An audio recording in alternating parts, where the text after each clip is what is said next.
Greetings, my brothers and sisters. Sending gratitude to all of you who are joining in today to accompany us down the rabbit hole of self-exploration through plant medicines. My name is Ryan Sprague, and I'm here to tell you that your frequency is now set and tuned to explore psychedelic medicines and the impact they've made among the countless psychonauts exploring the last true frontier.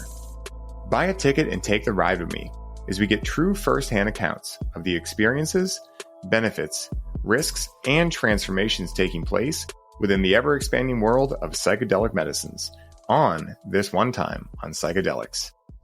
When we stop to think for a second about just how far psychedelic medicines have come with regards to research, application, and popularity, it would be easy to ask ourselves how much farther this realm can expand into.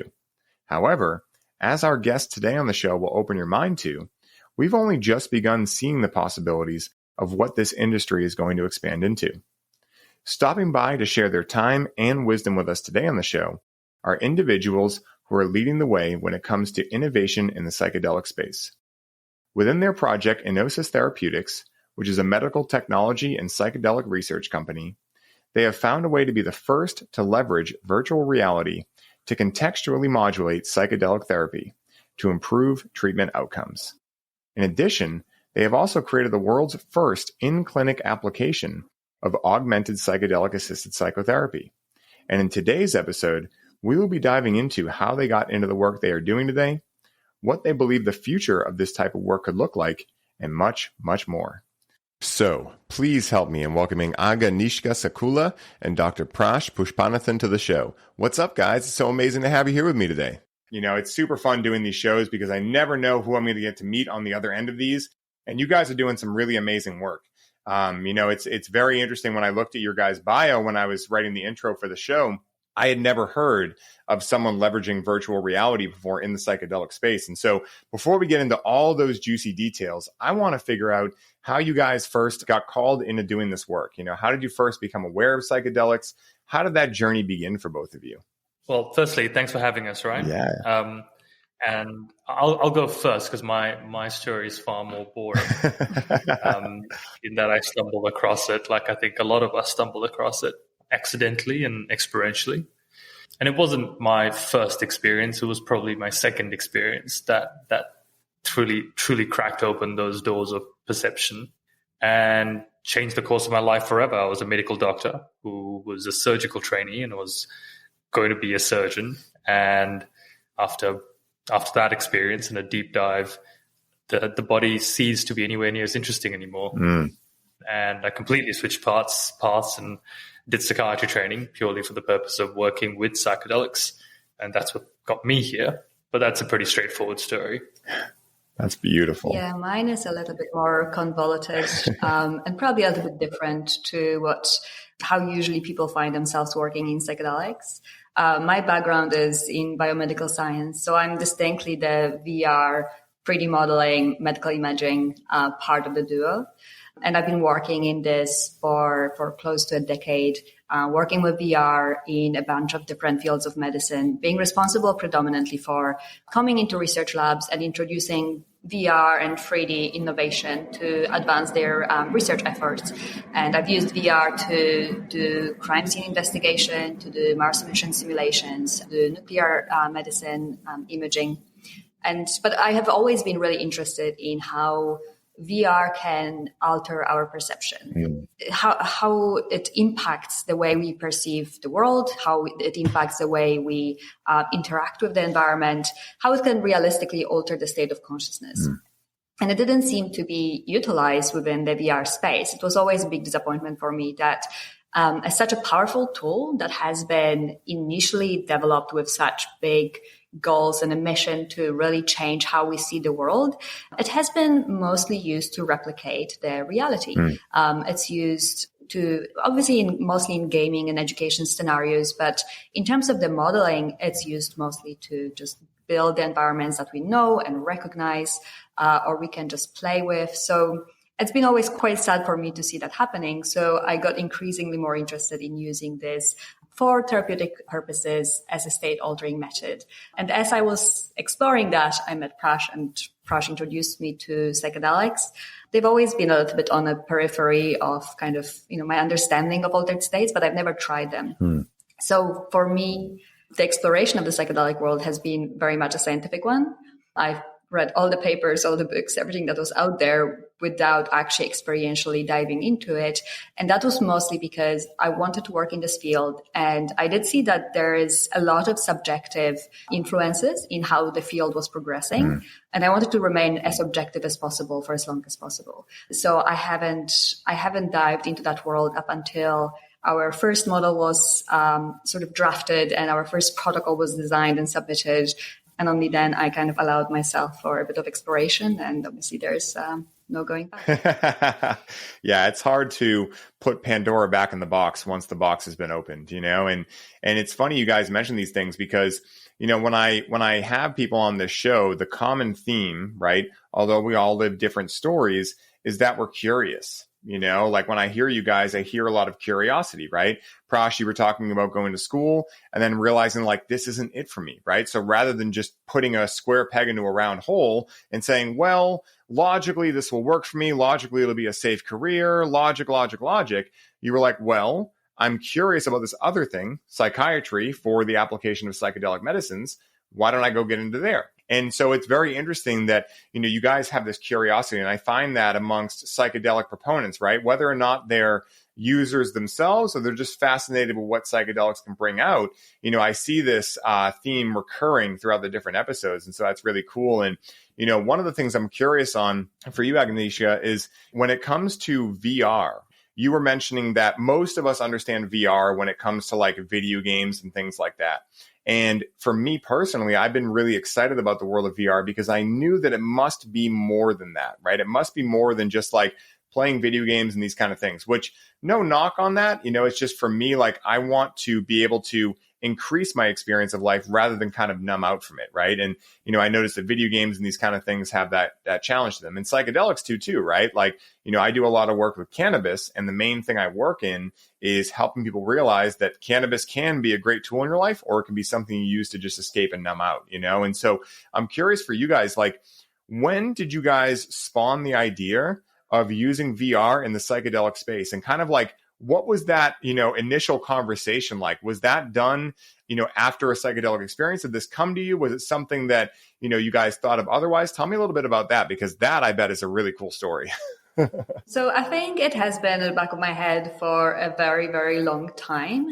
Prash and I met to work on a paper together that was a research study on looking into how different state-altering modalities can be leveraged for mental health. We are focusing on addiction at that point, and we are basically writing a review of different state-altering methods, including meditation, psychedelics, and hypnosis, in exploration of what kind of properties makes them most suitable for addiction, what kind of mechanisms are utilized, kind of creating a bit of a taxonomy of altered states methods. And as a result of that, the conclusion of that paper was that combining different modalities might be the most effective way of leveraging those mechanisms to the maximum and making sure that we've got benefits to patients that are reliable and long-lasting. And so we started to look into that and explore those different combinations, while at the same time, it almost seemed like an obvious answer to us, given my experience with VR, that VR should be that modality that we should be exploring. At that time, there was very little, there was no research in that field. There was very little even talks about potential of using VR and psychedelics, because that would have been 4 years ago or so that we started those conversations. So it was very out there. So we were a little bit hesitant, I think, initially to actually look into that. We did have a lot of pushback. But eventually after, a few conversations, it just seemed like such an obvious thing that we have to explore that. As much as we might stumble upon that being not a realistic idea or not feasible, we knew that we had to, as you say, out of curiosity, see whether there's something to it, because our gut feeling was telling us that there is. And the very, very limited evidence that was out there at the time was kind of pointing us to the direction that it might be a possibility.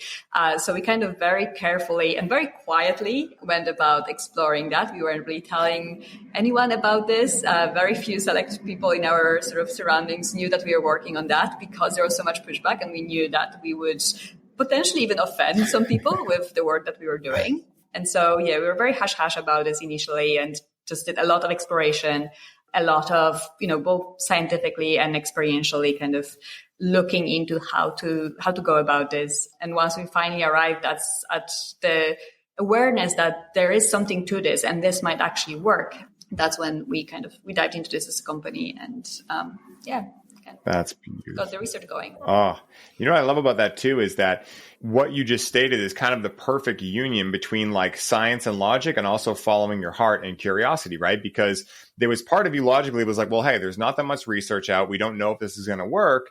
And then there was also like and then also there's this curiosity that you're feeling, right? And so you went into that. And, I talked to a lot of my clients about this, right? About how like, yes, there are definitely like the mind is an amazing tool, right? But when it comes to like, these gut feelings we have, it's probably not the best tool to be able to like give us the answer of whether or not that's something we want to follow or not, right? And so that's really cool that you mentioned that, because I love talking to scientists and seeing like how they come to these like really beautiful art creations. I mean, like what you guys have created, yes, it's very technologically driven, but it is beautiful art as well. And one thing I'm curious on is, what was the first experience that you I'm sure you guys remember it, remember having with someone trying psychedelic therapy and VR combined? I'm curious what that looks like. And then we'll get into kind of like what it actually looks like when someone goes in for a session. But what is the first time that someone experienced that, and kind of what are the results they experienced?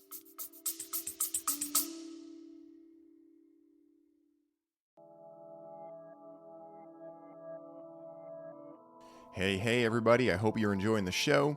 I wanted to take a quick moment to let you all know that the doors are officially open for the Conscious Cannabis Collective. And as such, this is the last week you can sign up and receive all of the bonuses we're currently including. This is the last time I will be personally onboarding those of you who sign up with a complimentary one-on-one session, and you'll have the ability to get the Grow with Cannabis course for free during this limited time. For more info on how you can take advantage of this offer, head down to the show notes for this episode and secure your spot today, as we only have so many spots left and they are filling up quickly. Now back to the show.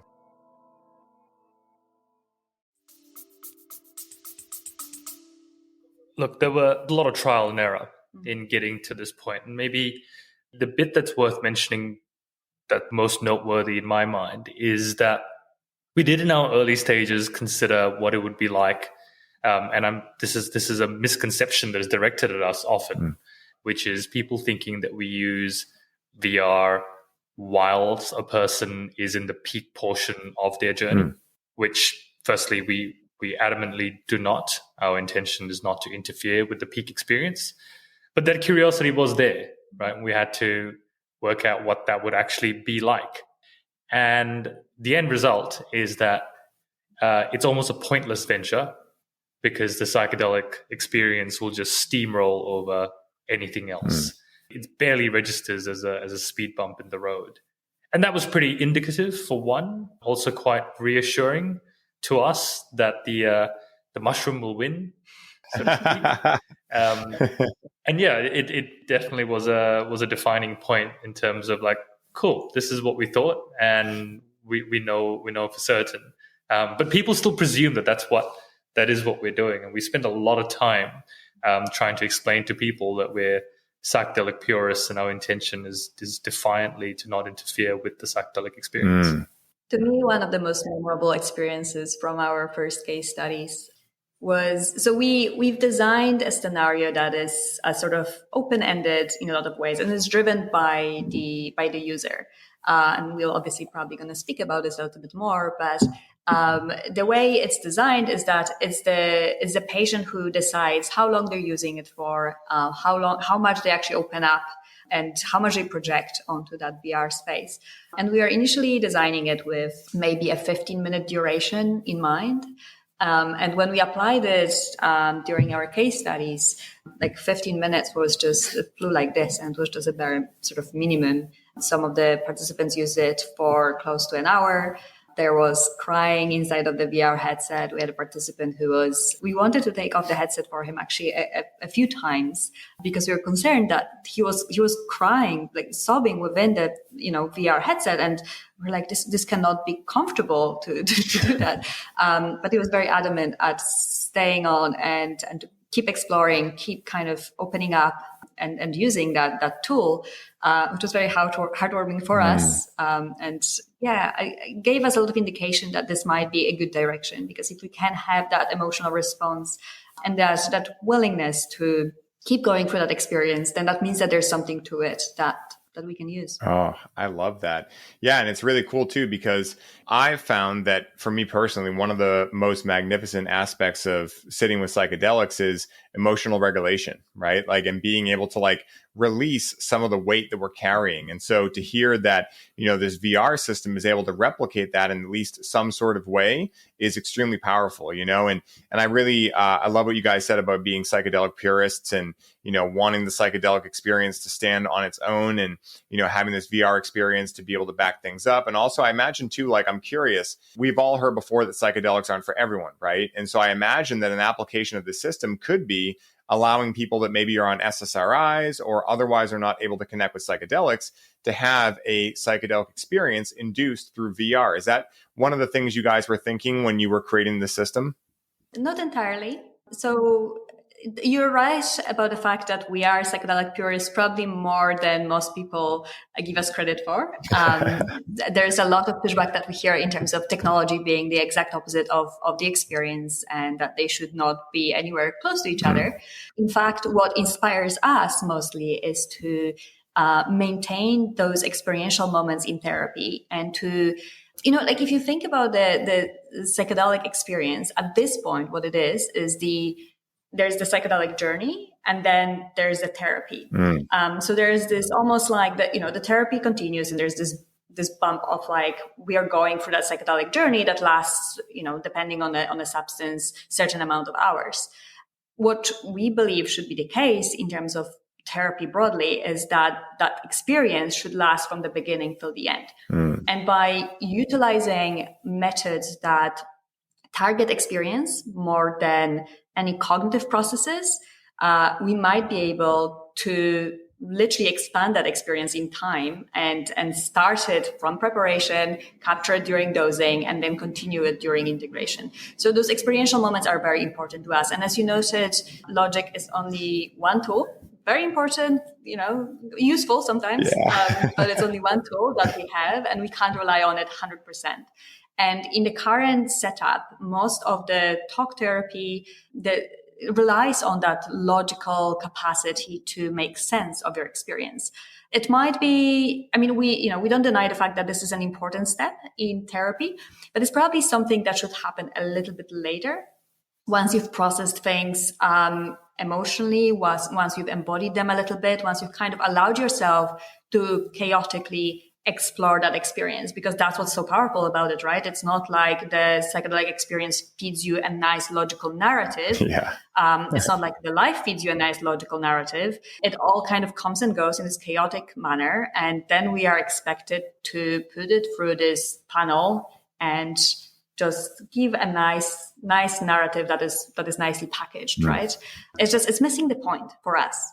And so we're using technology to make sure that we can maintain that relationship with our thoughts and emotions and sort of embodied feelings for as long as possible, so that this processing has a lot of different layers to it and not just logical, if that makes sense. Oh, 100%. That makes perfect sense. Yeah. A lot of the work I do is getting people out of their heads and into their bodies, right? And this is what I found cannabis to be so helpful with. And of course, many, if not all psychedelic medicines, including ketamine, will do this, but I found it really beneficial with cannabis because that ego and default mode network are still a little bit online. So you can still hear the programs, patterns, subconscious stuff that maybe now you're realizing is not actually you, and you can be aware of that, but you're also a deeper sense of who you truly are in that moment. And I think that, based on what you guys are saying, being able to have not just the experience of that dichotomy, but also once you're able to actually feel into that emotion or any trauma in there and be able to release that and prolong that ability to release, I think that's beautiful, because at the end of the day, we are human beings, right? Not human doings. And although, again, like I trained to be a therapist, that's what I went to school for. I enjoy talk therapy, but like you guys were saying, it's like, it's one tool, just like logic is, but it's been sold as the only tool or one of the only tools, especially like in the mainstream, right? If you go to a typical therapist, that's what you're going to get. You're not going to find internal family systems or any of these other types of modalities at a typical therapist. And so it's really amazing to be able to latch on to that aspect of the experience and be able to draw it out. Because for me, the best part of psychedelics out of everything that I've connected with and experienced is the ability to get myself and my mind out of the way so my body can do what the body always knows how to do, which is heal itself, you know? And so the fact that you guys are able to support in that experience, I think is amazing, you know, and there'll always be people out there, as I've found, whenever you're doing something new and innovative, there's always going to be people that want to keep it like it was. But at the end of the day, if our intention, right, as I'm sure it is for you guys, is to be able to have people receive healing and heal themselves through psychedelic medicines and also through VR and these types of things, then at the end of the day, is it worth being a purist to the state that you leave some people unhelped because you choose to not go into this technology? Or is it better to be able to like link these things together? And like you guys were saying, like, make sure the psychedelics have the power when you're in that experience, but also be able to back it up with these technologies that are able to help hopefully a lot more than talk therapy. Because, you know, with how much therapy is done in the world, if it worked, people wouldn't have to keep going back over and over again. You know, it's not a bad modality. It's just not the only one, and it's been sold as such, you know? And so I personally think what you guys are doing is amazing. And I think it's, you know, it's only just beginning to really see what the full application of something like this is going to be. And one of the things I'm curious on for you guys is, when you guys first experienced this technology for yourselves, right? Being able to back up the experience with this type of technology, what did you guys, or what have you guys found in that? Like, I always love asking people, especially people like yourselves that are so smart and so innovative, like, you know, how you guys have experienced what you've gone through with your technology. I'd love to hear that. Oh, it's a big question. Guilty. I can quote the first time I went through a IV ketamine therapy session in a clinic in a full therapeutic modality, and utilizing our VR as you would in the protocol. And I remember being terrified beforehand that everything that we had hypothesized and everything that our other trials had shown us and everything that our case studies had showed us, that we would try this ourselves in exactly the manner described and be not as convinced as our trial participants were. And there was that fear. And it was so intensely reassuring to have that experience, come out of it and realize, oh, shit, we made magic here. It really was. So that was a defining moment for me, most definitely. That's beautiful. Well, one of my favorite things to do is to get people who are completely against using VR into our VR space without even explaining what this is, because there's so much preloading in terms of what the VR would look like. And I think everyone expects either fractals or some sort of magical visuals, or maybe a meditative type of environment. And what they get is very different. And what they get is being put on a spot and actually going through a process that is therapeutic. And there is this switch, that difference between when they put it on and with their this another VR and psychedelics thing, whatever. And then they take it off with their big eyes being like, it's therapy. Yeah. No kidding. So yeah, that's one of my favorite things to do. And observing that difference is pretty special. Oh, I love that. You know, it's so cool too, because like with anything, right? Like, when something works, right? Or maybe like Prash was saying, like, you're not even sure if it really works yet, right? And like, maybe you do know it works, but like you've been so worried about like the outward perspective of things and whether or not like maybe you overshot something. I deal with a lot of the same stuff with work with cannabis, right? I knew I had experienced these things for myself, but I was like, well, is this going to be like it is for everyone? Is this, repeatable over time? And then to have that experience where you don't have to like, it's just that you're giving someone an experience where on their own terms, on their own discernment, they get to have that eye-opening moment where they're like, oh, I get what you mean now. It's kind of like why I think one of the challenges within, the world right now is, people just learning about things and never having experiences, right? So like once you have an experience, like then you're able to embody it, and then you're able to use the intellect to back up that experience you had. And that's what I love about what you guys do is you're giving people experiences, and then they can articulate it however they want to articulate it, and I think that's absolutely beautiful. And I think that, in order to continue having psychedelics seen as this beautiful technology, because really psychedelics are technology, if you think about it, seen as this beautiful technology that they are and respected in the mainstream, it's going to take innovation. And there'll always be those people that are trying to keep things as they are. And, those people have good intentions too. But, for me, I understand that the world's going to keep turning, and it's important that we figure out how we can, continue to elevate and continue to change things and make them more suitable for everyone to be able to benefit from, and I'm curious for you guys, you mentioned ketamine therapy, and I know through your form, you mentioned a couple other medicines. Are there any medicines you found don't work as well with the VR technology after than other medicines? Or have you found that there's certain medicines, like for instance, ketamine maybe that works great with this? Like, tell me a little bit about that. I'm curious if you found certain medicines work better than others. We have currently tested it with psilocybin and ketamine only. Mm-hmm. In terms of how it works at a very sort of mechanistic level, there's no reason to believe that it wouldn't work with other substances. And just briefly, the model that we've created is something that it's really built by the patient. We provide very little pre-structured kind of scenario. The whole process is guided by the therapist and is created by the patient. So in any scenario where there is any form of therapy, really, this scenario applies. And so that's true for psychotherapy that is also not using psychedelic substances. And as you've been saying about the potential of VR to maybe induce an altered state of consciousness, or being able to be using that for people who might not want to use psychedelic therapy. We are looking at this from a slightly different perspective, because we're never going to pretend that virtual reality can hijack our minds to the same degree that psychedelics can. And neither it should. We really want to do its own sort of properties and those unique mechanisms of action justice, rather than try to replicate something that is already being done very well in itself. Yeah.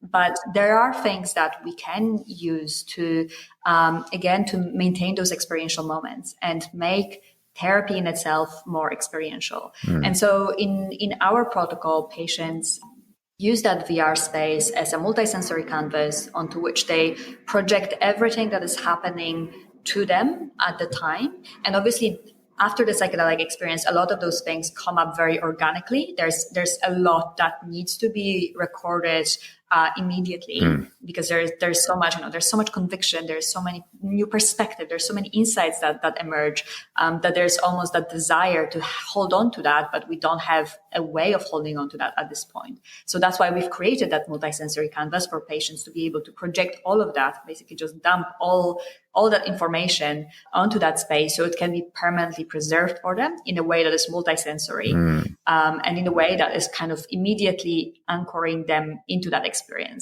So we call that first mechanism anchoring VR, for which patients can anchor those insights within that VR space for themselves. In therapy, though, there is a lot of things that can both trigger similar insights, but also just the therapy process itself is kind of targeting those thoughts or feelings that emerge. And so it can be used to provoke some of those projections onto the VR space in itself, and obviously make it a little bit more tangible, more multisensory. Patients can play around with their insights, move them around, find different themes between those insights. And that's what the main premise of our model is. We call it mind map VR, which is basically the process of mind mapping. So it's projecting everything that you're thinking about or you're feeling, and then trying to organize it, trying to understand it for yourself in a way that is kind of more free floating, rather than fitting it into a narrative. And so that applies to any psychotherapeutic modality, with or without a substance, where a patient can just dive into different tangents of their experience without losing all the other kind of points of reference that they can preserve for themselves later. They can find different connections between them and links, and it just becomes this chart of their mind, rather than that linear process. That's amazing. This is so cool because, what I found is that, again, when we're going from a typical like conscious, sober state of awareness, we have all those stories and those belief systems and all of these things that are very logical. And also we have all these different aspects of the brain, right, that are protecting us from seeing the trauma and all these things. So being able to not bypass that, but be able to have another way to work around that, where now people can map out their minds with regards to just certain images, colors, any of these types of things I imagine you guys work with, is so cool, because it's kind of like how with music, for instance, right? Like you might not feel sad, let's say, right? And then a certain song comes on that reminds you of a deceased loved one, and all of a sudden you feel that emotion come up, right? So you heard a sound, right? Or maybe you see a looking and it brings up something, aka looking at art.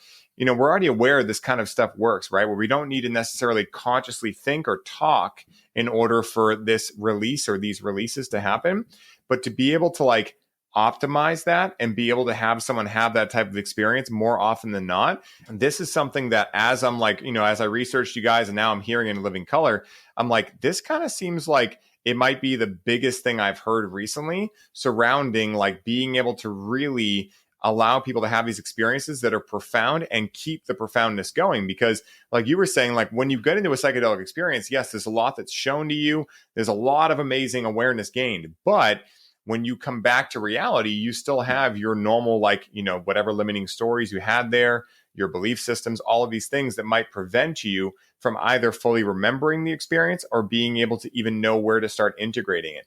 And so to be able to map this out and be able to go back there and be able to remember these things and have those experiences again, even when you're not interacting with psychedelics, is absolutely fantastic, because I think integration is the step that's often like kind of thought as optional within psychedelics. It's like, yeah, go take a bunch of psychedelics and if you have time, you can integrate after, right? And it's like, no, integration is, to me, where we actually create a psychedelic experience out of life, where, again, the medicines show us these amazing things, and then we come back and do the work to figure out how we can access those similar feelings of joy, ecstasy, any of these kind of things in a sober state of reality, And so to be able to have such a pivotal tool and technology that not only does that, but does it in a fun way too. Like, I think that integration, I think it's often looked at as like boring.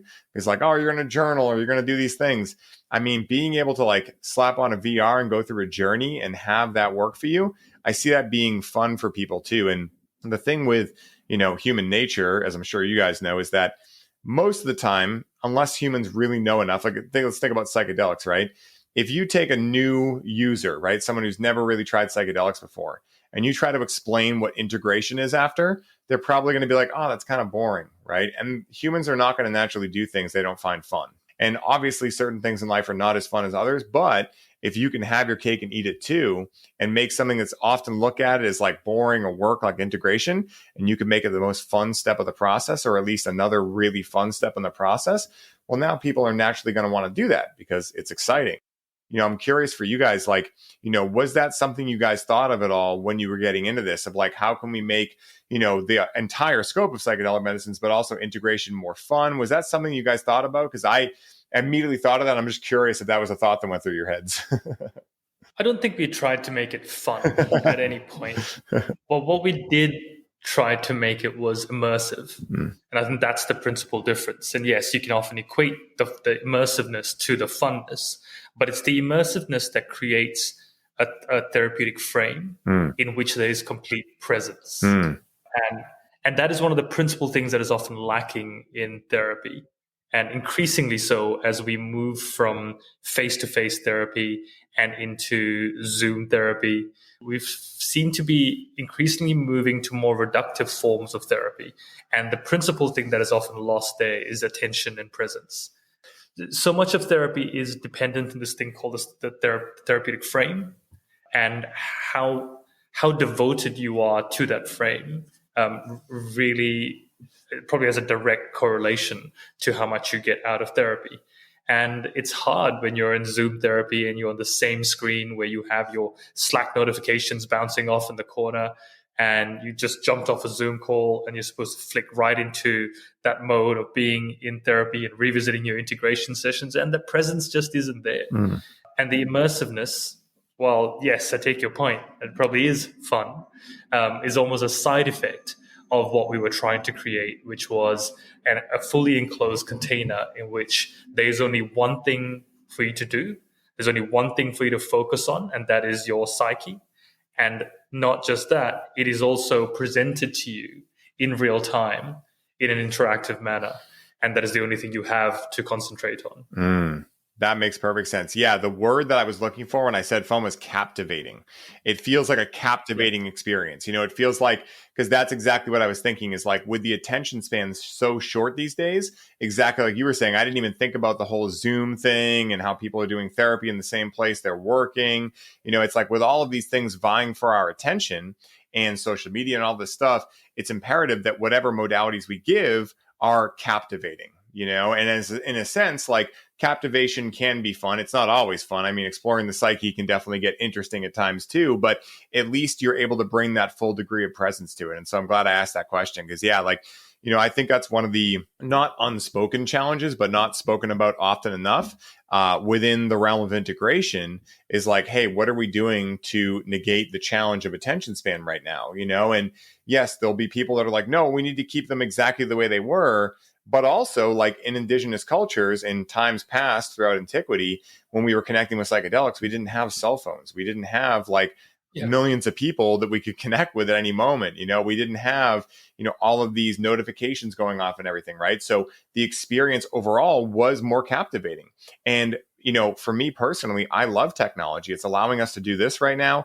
I don't believe technology is bad. Yet I also believe that, like anything, it needs to be balanced, right? And so what I see you guys doing is being able to take this thing that, just like anything, is a tool, right? Like, a hammer is a great tool. It's not the hammer's fault if you try to put up drywall with a hammer and it ruins your drywall, right? So technology is just such a potent tool that it's obvious that, like, you know, of course, people are going to end up falling maybe victim to, like, you know, attention span things, dopamine hits, things like that. So to be able to leverage that type of technology for good is awesome, because it's a slippery slope. I mean, you know, using social media and stuff, yes, you can use them for good, but you also have a bunch of thirst traps on there, right? And things that can vie for your attention. And so it's important to be able to, like, you know, not go against the tide. Like, you know, with human nature, like I was saying before, it's like, you know, one of the things that humans are not willing to do for themselves is if someone's like, no, we need to do psychedelics the old way, right? Well, if the old way is harder, most people are not going to go, yeah, I'm going to sign up for the harder route rather than the faster and more effective route. Maybe not faster, but like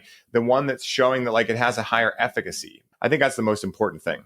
What's the old way? Because this is a question that is that we grapple with all the time, or would I say it's a subconscious criticism that people have within themselves when they approach talking to us. This idea that there is an old way, or that there is a right way, or there is a traditional way, right? Because if you're really talking about the old way, there just aren't enough flights to Peru. Exactly. You know, or let's take it out of Peru. I mean, psychedelics have been used in just about every culture and every sort of religious sacrament there is. That is not how we use them, right? And the way we conduct psychedelic therapy today has only really been the way we use psychedelics from probably about the 1950s. And it has not changed since the 1950s. And that is not the old way. That is not the traditional way. It's just the way that we created at the time that the modern revolution of psychedelics began, to try and fit it into mainstream models of mental health care delivery. It was, this is how the healthcare looks like. Let's try and fit it in. This is the best that we can do. And we haven't really deviated from it. And for us, technology was one way to really reconsider how we approach the application of psychedelics within the model of healthcare delivery we have today. And instead of chipping away at the psychedelic experience, how can we use technology to, well, maybe not chip away at, but how can we use it to modulate the healthcare delivery system or the way we deliver mental health care so that we can keep the psychedelic sacrosanct and at the center of the whole experience and modulate the therapy around it and the experience around it to optimize and get the best, to leverage the maximum benefit from it.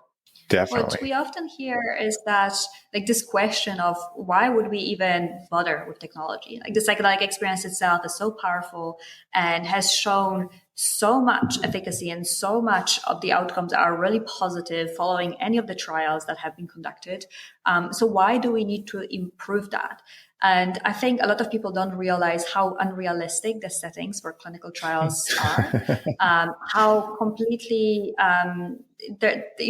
what we will observe in the real world will have nothing to do with what we see in clinical trials. You will not have extensive exclusion criteria. You will not have the best trained therapists.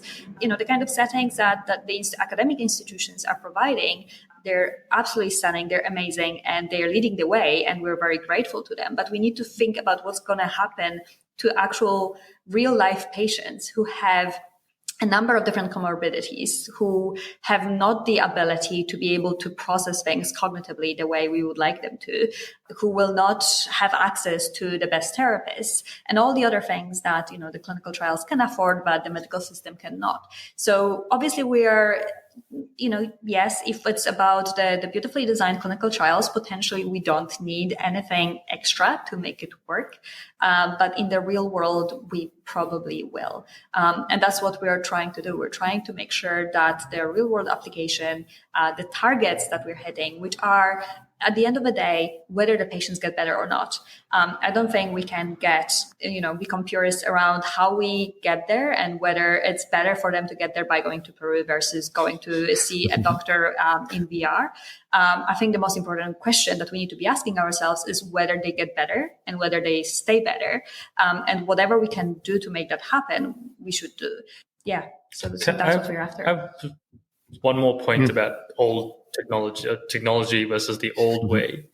And for anyone who is hesitant about the use of technology with psychedelics, we use technology constantly with psychedelics. In fact, hundreds of millions of dollars have been poured into utilizing scientific technology to create new psychedelic compounds and substances. Hundreds of $millions for the one thing that we actually already have for free, right? And if you really want to think about what's the best use of technology, I would argue that it is not in trying to improve on something that nature has evolved over millennia, but rather it is to look at how we can improve the human elements of the psychedelic therapy process. Leave the mushroom alone. The mushroom is just fine the way it is. But there are all the human elements that we have injected into this process, the therapeutic frameworks, the therapist training, the setting. These are the bits, and technology has always been excellent at improving the human processes, right? That's what it's always been great at. And if you look at it from that angle, what we're working on is using technology to improve the human processes while leaving the medicines alone. I struggle to see sometimes how that isn't more in keeping. 100%. It's funny, I'm so glad you guys said that because, I think that in the modern day, there's a lot of hyperpolarization, right? Like, meat's amazing, never eat it. Eggs are going to cure cancer. Eggs will give you cancer, right? There's all or nothing approach with everything, right? And what you guys just perfectly articulated to me, right, is that there's the old way, aka the old way, whatever the fuck that even means, right? There's this old way, and then there's this very clinical way, right? But what you guys are looking to do is be the middle way. And like the Tao talks about, like the middle way is always the way. It's exactly how I talk about cannabis. Rather than saying it's all or nothing, what if you could balance a relationship with it? What if you could not be dependent on it? What if you could connect with it as a tool for self-awareness, right? And I think that there's this thing that happens. It's similar with memories, where like you always remember things better than they actually were. And that's why returning to the past is such a thirst trap in a way, because I think people want to think of the old way of whatever even that means as this perfected, amazing way. But let's face it, right? Like we don't know. First of all, we just have no idea what used to happen back then when people connected with psychedelics, right? Like, there's a lot of interesting things that I'm sure happened. And I'm sure it wasn't like, hey, yeah, everyone drank ayahuasca and everyone had a great time. And, some people went through some challenges, but everyone ended up fine. No, there's probably some people that got eaten in the jungle running away from this ceremony. There's probably some stuff that happened. So at the end of the day, like, it's not that, at least as I'm seeing it and what I agree with too, it's not that we're arguing for an old or a new way. We're just looking for like what gets the best results. Who cares if it's the old way, the new way? Who cares if it has technology? It doesn't. Like, all that really matters is are the patients getting long lasting results, and are they actually accessing more freedom and joy from this, and I'm glad that you guys do that, because, I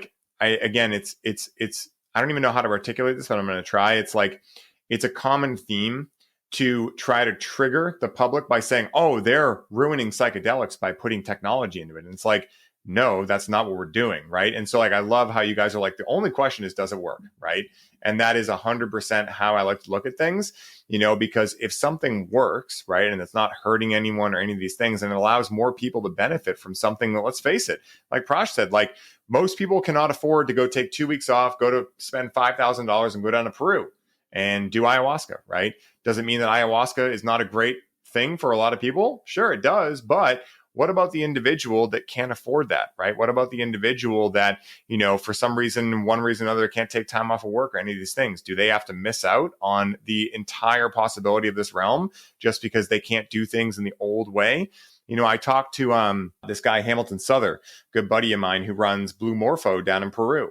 And he's a shaman. He's been down there for 25 years doing his thing. And he is very big in blockchain and Bitcoin and all of these things. And he says, like, listen, he's like, I'm going to start training people in the new way of doing things, because most people are not going to leave their life to go train for 25 years in the Amazon to be a shaman, right? But it doesn't mean that a lot of people out there could not help people with these medicines. So rather than saying, no, it has to be done the old way, why don't we just actually say, hey, the old way is great. If you want to do it, it's still there, right? But there's also this other way too, if you can't go take 25 years off of your life, And so I love what you guys are talking about. It's really cool. Thank you. I would mention, you're talking about the middle way. Enosis Therapeutics, the name. Enosis comes from, it's all Greek for union. Yes. And a union of old world wisdom and new world technology. That's where the name comes from. So, dude, I love that. That's so cool, and yeah, it's like, I think technology is absolutely fantastic. And if we learn from history, it's like, it's not that technology was bad. It was just out of balance, right? And people didn't know how to contextualize it in the experience of life. And we see that, but is that a result of technology, or is it a result of human psyche challenges, right? Like, this is something I talk about with cannabis a lot too. People love to say, oh, cannabis is addictive. And I go, okay, there's one way you could look at this physiologically, like what are the symptoms, things like that. But also, is it that cannabis is addictive, or is it that whatever you're running from and getting away from discomfort is very addicting, right? And so if we look at just cannabis and we try to go after cannabis all day, well, then hopefully the person, when they switch their addiction, maybe they get stuck on going to the gym 3 times a day, or maybe a healthier addiction, but they're not actually dealing with the root cause, and they always feel like they have that gnawing inside of them, And so it's very similar to technology. Oh, technology, it's got everyone under a spell. One of the funny things is that this phone, right? I live my life on this phone. I do a whole lot of stuff in there, right? If you looked at my screen time, it'd probably be crazy, right? But what I noticed is, let's say I go to a retreat or I go hang out with some friends. I just did this in Virginia. So I went down to Virginia, spent a week down there for my birthday, and had a blast, right?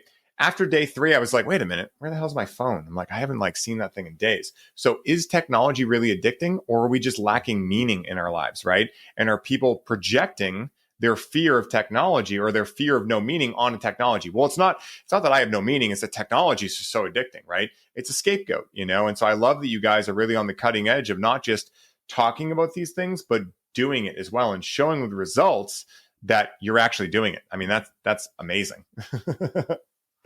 Well, we hope to keep going, keep finding new ways and exploring those ways. I think the main thing that we want is for people to just stay curious and stay open-minded, whether it's around technology or anything else. As you say, there's so much of this two ends of the spectrum kind of attitudes in everywhere, like every field of life, and just staying open-minded and exploring. And, that lack of meaning also might come from that lack of curiosity, right? I feel like as long as you stay curious about things, you're going to always find some meaning in the things that you're pursuing.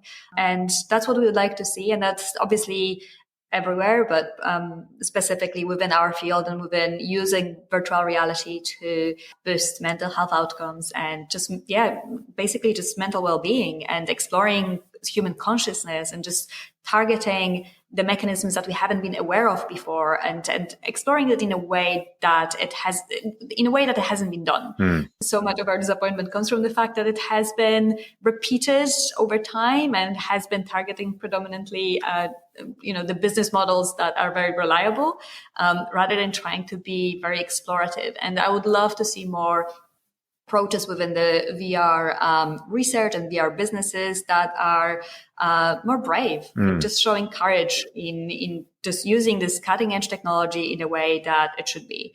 That's my hope for the future in this field. That is amazing, and I'm glad you brought that up because I was going to ask, if I could wave a magic wand, right, and reality could be exactly as you guys would wish it to be with this technology applied, what would that reality look like? Would this be something that, similar to you guys were talking about before, is able to be utilized in allowing people to not necessarily have to have a clinician to be able to connect with these types of experiences and be able to access mental well-being? If I could give you a magic wand, what would that look like for you guys? What are your goals, moving forward in terms of getting this technology out into the world and utilizing it to help people? Well, I think for me, an absolute ideal would be, to have it all, to have people have enough time and capacity to spend that time on the proper journey, to have a fantastic therapist who can take them through that journey and have an incredible support system around that as well. And then obviously to have the variety of tools at their disposal, which can make this a very lasting thing, which can allow them for self-exploration as well, with and without other people in their life. But yeah, ideally that will happen, which I don't think it will, unfortunately. So the way we're looking at it is to make the most out of the tools that we have and increase the scalability of those experiential treatments in mental health. I don't know if it won't happen. I think it's just a matter of time because, look, the world is moving further and further away from centralized therapy, right? Decentralized therapy is distinctly becoming the norm, and this is why Zoom therapy is Zoom everything, because no one wants to leave the comfort of their own home or leave their desk. And we understand why. Traffic's getting more congested. People have tasted the Kool-Aid of decentralized access. And if so, then the future of therapy is also likely going to be increasingly decentralized, which is fine. But for us, it was looking at, well, if that is so, and at the moment it happens through 2D, two-dimensional screens, then in the future, where are screens going to be heading? And if three-dimensional screen technology is going to improve, which we expect it will, which will make VR headsets more accessible, more scalable, lighter, cheaper, then it allows our technology to be that much more proliferative. And therefore that much more accessible to all. So I think it's a matter of time. Yeah. I think the most difficult aspect and the most expensive aspect of therapy is obviously the therapist's time.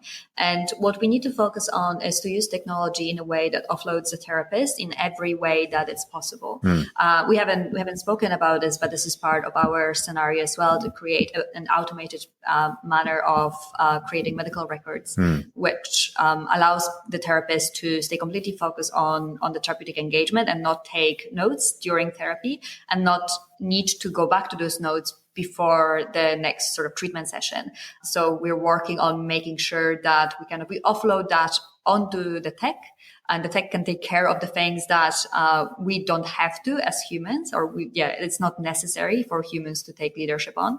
And in that sense, allow us to do the things that we need to be doing and that we do best, which is that presence and support and that therapeutic alliance with the patient. And that, I think that will be the next steps that we can take, because there is a number of things in that process that can be offloaded and kind of allow the therapist to be more present with larger amount of people. That is extremely accurate, because, as a coach, right, like I take so much of my time to make sure that I'm keeping records and all of these things. And that's been one of the things that I've been so curious with AI. And I'm sure that's a conversation we could blow up into a whole hour. But, I've been curious about that because the application I've seen has been exactly that, like being able to delegate. And, the thing is, to be a really good therapist or coach and be helping someone, you need to have enough space in your life. You can't be thinking about the 8 things you have to do after. Did I make sure I wrote everything down last time? Like that, again, like brings the captivation to a no level. Like there's no presence there. There's no focus, and it hurts the ability of the therapist to actually do his or her work, And so, guys, I'll tell you one thing. I am super excited for the time that I get to meet you guys in person and try this technology out, because I am smitten to try this. I want to make sure that I give you guys an opportunity to tell people where they can find you. Of course, we'll have it in the show notes, but any new things you guys got going on. I know you guys are in Australia. If you have anything going on in Australia, we have a lot of listeners down there. So tell the people where they can find you, connect with you, and learn more about what you do. Yeah, I mean, you can find us on our website. You can please follow us on LinkedIn. That's where we post most of our updates. We get a surprising amount of press, which is really nice. And so a lot of the articles come out and we post them on LinkedIn. One particular note about Australia. So you may or may not have seen that Australia has become the first country in the world to legalize prescription of MDMA and psilocybin for specific conditions under supervised settings from the 1st of July. And I think a lot of people were surprised by this. I think all of us in Australia were surprised by this. And it creates both an opportunity and a problem. On one hand, it's amazing, right? That the fact that we will be able to offer these to patients soon. The problem is more that if there aren't enough trained therapists who've been working in this particular modality for long enough, then it'll take a long time for the system to catch up. And for us, we see our VR-based model as it's effectively a therapeutic framework built into the VR scenario. And for those who haven't had the benefit of years of working in this way with altered states of consciousness, it's a pretty plug and play solution into working with these modalities. And so we're offering our models for free, completely for free, to any psychiatrist, any therapist in Australia who is trying to work out exactly how they'll get themselves up to speed to match up with this regulatory change. And that is us doing our part for the system in Australia. Oh, I love that. That's amazing to hear. And yeah, there's definitely, I'll have to connect you guys with a guy. There's a guy, Dr. James, I talked to. I'm not exactly sure what he's into, but I think it's psychotherapy of some sort. He's in Australia that I've been connected with. He does a lot of work with cannabis as well. So I think you guys would hit it off right away. And, my last question for you guys is this. So if someone listens to this episode and they want to go try psychedelics, right? What is the one piece of advice you would give them to be able to use discernment to figure out, like, are these really right for me? Am I just wanting to do it because everyone else is doing it? Like, what would be a piece of advice you would give them? If someone was asking you, should I do psychedelics? What would you relay to them to be able to allow them to know if they're right for them? Maybe one would be, how prepared are you to go through the most challenging experience of your life? How prepared are you to be completely broken down? Because I think that's something that people don't consider and don't think about. I think they expect unicorns and fairies and stardust, right? But how prepared are you to meet the worst version of yourself, to be broken down, to challenge yourself? And then how prepared are you to commit to doing the work after?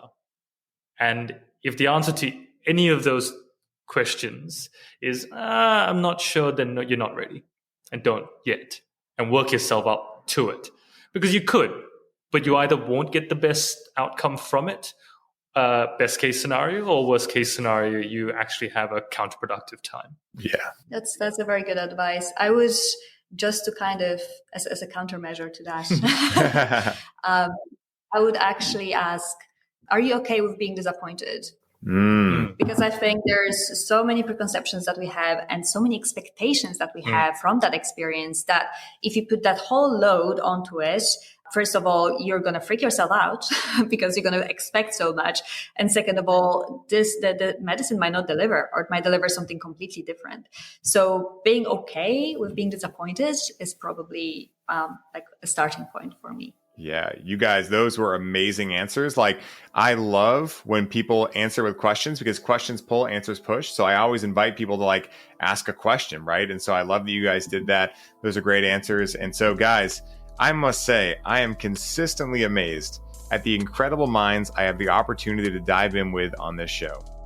My hope is that each of you listening leave this episode with a newfound respect and awareness surrounding the dedication and commitment required to successfully navigate this world with an innovative mindset, and also that you leave feeling inspired of what is to come within the ever-emerging field of psychedelic medicines. For any of you looking to stay up to date on all of the amazing creations coming out of Enosis Therapeutics, make sure you check out the show notes for this episode, where I will be listing all of the easiest ways to do just that. Until next time, everybody, I hope that wherever you are in the world, you're having the best day ever, and we'll see you next time around. Thank you, guys.